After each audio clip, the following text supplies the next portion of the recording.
E a Ingrid nervosa, pastor, o senhor conhece? Essa aqui. Como a irmã falou no domingo, né? É com temor e tremor. Porque falar de Deus é muita responsabilidade, né? Mas falar das experiências com Deus, né? É bênção. Quem aqui já sentiu Deus carregar no colo? Quem aqui, quando sente que as forças se acabam, as forças físicas, sente o Senhor sustentando? Amém?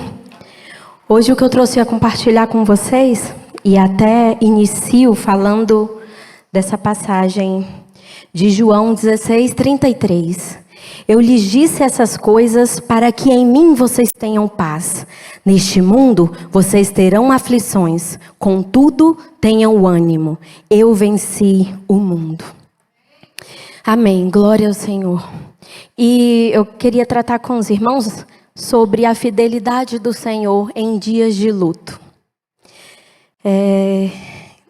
Essa teoria, esse versículo eu conhecia desde criança.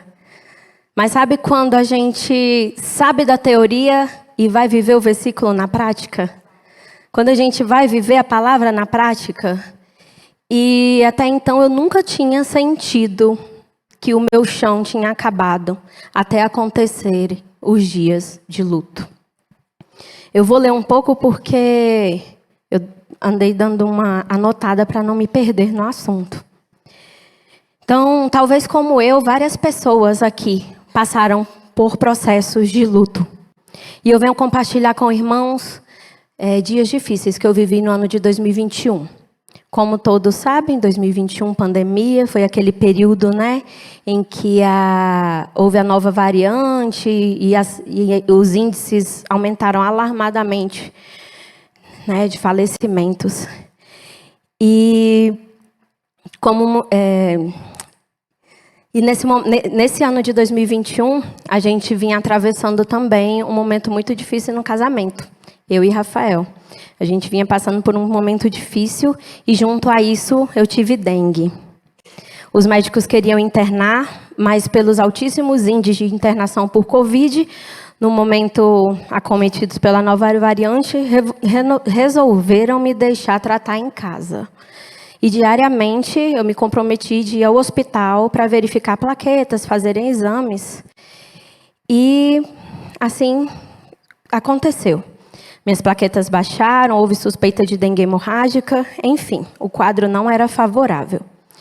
Junto a isso, mantendo o distanciamento físico do restante da família por conta da pandemia, eu recebo uma ligação da minha mãe, informando que o meu tio e a esposa estavam com Covid e precisaria acolher minha avó. Minha avó morava com os meus tios nessa época. E aí minha mãe acolheu prontamente minha avó e minha prima e isolou, assim como fez com o meu pai, meses antes que haviam também pegado o Covid. E aconteceu que isolou, minha prima testou, os 5 dias não houve a manifestação de sintomas, fez o exame, deu negativo, foi liberada. Minha avó permaneceu em isolamento porque positivou para a Covid. Minha avó tinha 79 anos. Então, ela manteve o isolamento, mas precisava ir aos médicos. E para ir aos médicos, precisava de que minha mãe fosse no carro, mesmo usando máscaras e luvas. E aconteceu que minha mãe pegou Covid também. Né? As duas positivaram e nesse meio tempo eu só sabia das coisas por telefone porque eu também estava num tratamento de dengue. Né? Meu quadro inspirava cuidados e aconteceu que minha avó precisou ser internada. Minha mãe até disse assim, minha filha, se eu pegar esse Covid, se um dia eu chegar a falecer, vai ser por amor. Porque eu já orei ao Senhor e falei que fosse feita a vontade dele. Naquele momento, minha mãe tinha 52 anos, os médicos diziam que ela ia passar pela doença e que iria curar, não tinha nenhum comprometimento. Só que quando ela soube que minha avó foi internada na UTI, isso foi final de janeiro, ela passou muito mal e precisou ser internada. Na madrugada do dia 29 para o dia 30. Foi sedada E quando acordou 3 dias depois, ela não estava bem. E eu estava no outro hospital. E aí minha irmã ligou, disse: Indy, vem aqui, a mãe não está bem, precisa de atenção. Naquele momento, eu falei com os médicos, pedi que tirassem os meus soros, o que estava tomando. Eu sabia que algo errado estava acontecendo.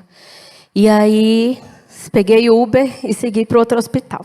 Cheguei lá, realmente, verificamos que a minha mãe estava muito diferente. E a médica disse assim: não se preocupe, sua mãe está com tratamento, o tratamento aí é eficaz, vai dar tudo certo. Eu falei: mas doutora, já fizeram uma tomografia? Ela acordou, hoje já é o 4º dia. O que aconteceu? Quando fizeram a tomografia, o estado dela já estava avançado, de 70% a 80% do pulmão comprometido. Quando ela internou, estava com 20%. Minha avó lá na UTI, desse mesmo hospital. Aí minha mãe foi transferida para a UTI. Aí aconteceu, para resumir, minha irmã veio a falecer no dia 5 de fevereiro de 2021. E minha avó, dia 20 de fevereiro de 2021. E todo esse momento, eu só sentia Deus me sustentar. Porque eu falava assim: Deus, eu falo para todo mundo, no sofrimento, que a gente tem que se apegar ao Senhor. Eu só tenho o Senhor. Eu tenho que me apegar ao Senhor. E em todos esses momentos, eu e minha mãe, a gente se comunicava pelo WhatsApp, ligação, e a gente sempre estava junto, orando, louvando, como ela me ensinou a passar pelas lutas. Orando, louvando, jejuando. E aí, ela me entregou uma última palavra. Um versículo que está em Isaías 45, 2 e 3. Eu irei adiante de ti, endireitarei os caminhos tortuosos, quebrarei as portas de bronze e despedaçarei as trancas de ferro, deixei os tesouros escondidos e as riquezas encobertas, para que saibas que eu sou o Senhor, o Deus de Israel, que te chama pelo nome. Glória ao Senhor. Irmãos, nunca pensei em passar por isso, mas em poucos momentos eu vi quase o meu casamento entrando em luto, eu quase chegava a falecer, segundo os médicos, se eu não cuidasse, perdi minha mãe e minha avó, mas em todo momento eu vi a glória de Deus. E compartilhando com vocês, quando estava de joelho, que foi o dia que eu recebi a notícia da morte dela, eu estava de joelho, com a Bíblia aberta, orando, lembro como se fosse ontem, e recebi a ligação. Naquele momento, minutos antes, eu tive uma visão. Minha família é formada por levitas, todo mundo. E aí eu tive uma visão, via na varanda da minha casa, todos nós louvando ao Senhor, mas a minha mãe não estava. E aí eu percebi que o milagre que eu estava pedindo, o Senhor falou.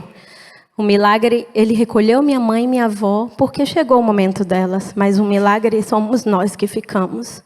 Elas cumpriram a missão, receberam a palavra de Deus, viveram, nos encaminharam no caminho, na verdade e na vida que é o Senhor. E para a honra e glória do Senhor, o Senhor falou conosco, nós seguimos o velório das duas, louvando e falando da palavra do Senhor. Nós nos comprometemos em transmitir e falar da palavra. E assim, depois nós recebemos várias mensagens, várias ligações de pessoas: eu aceitei Jesus, eu me reconciliei com o Senhor, meu casamento foi restaurado porque eu senti a presença do Senhor. Eu sei agora que um Deus que a gente serve não é só aquele Deus que está na letra de louvores, mas é um Deus vivo, que Ele sai aqui da palavra, é um Deus que sai do louvor, é um Deus que sai da oração. E hoje, irmãos, mais do que nunca, às vezes alguém pode falar: só jejua, ora e louva, não tem outro jeito para resolver. Não, hoje eu falo porque eu sei, não ache pouco não. Louvor, jejum, palavra, oração é estar inteiramente na dependência do Senhor. É estar vivendo com o Senhor, é alimento, como o pastor falou no início. A presença do Senhor é alimento e é ela que sustenta.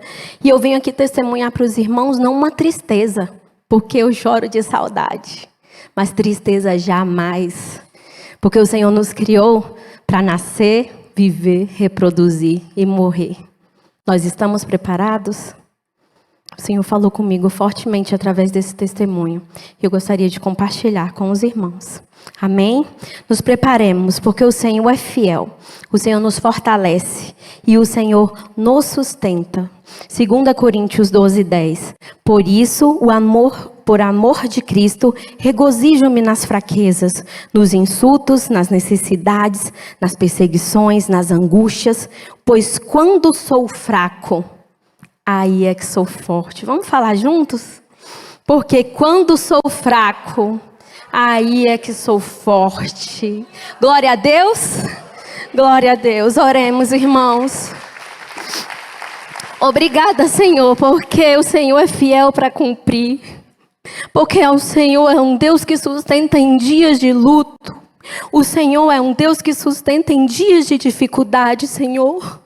Nós não somos fiéis, mas o Senhor é fiel para cumprir o que o Senhor tem para as nossas vidas, Senhor Deus. Muito obrigada pela Tua presença, Pai. E todo momento de apego contigo vale muito a pena, Deus. Muito obrigada, Senhor. Cuida da tua casa, sustenta a tua casa, Senhor. Que o Senhor unja todas as ofertas e dízimos depositados, Pai, que seja para o louvor e honra para a tua glória, Senhor Deus. Em nome de Jesus, abençoa a tua igreja, Pai, e esteja sempre conosco. Amém.